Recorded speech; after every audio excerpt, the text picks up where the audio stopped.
के बजाय परफॉर्मेंस पर फोकस करें। तनकीद करने वालों को अपने बैट से जवाब दें। यूनुस खान का बाबर आजम को मशवरा। मीडिया से गुफ्तगू के दौरान साबिक क्रिकेटर यूनुस खान का कहना था कि छोटी सी उम्र में बाबर आजम ने कई कारनामे सरअंजाम दिए हैं। वो टेस्ट में इनसे ज्यादा 15,000 तक रन बना सकते हैं। कप्तानी छोटी चीज है, इसलिए बाबर कप्तानी के बजाय परफॉर्मेंस पर तवज्जो दें। उन्होंने पाकिस्तान क्रिकेट बोर्ड पर तनकीद करते हुए कहा कि एक सब्जी फरोश को भी मालूम है कि किसको कप्तान और कोच होना चाहिए, लेकिन नहीं मालूम तो क्रिकेट बोर्ड वालों को ही नहीं मालूम।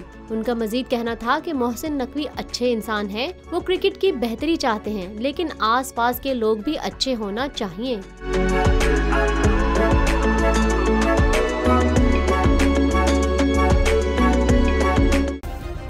सब्सक्राइब करें और बेल दबाएं ताकि कोई खबर रह न जाए।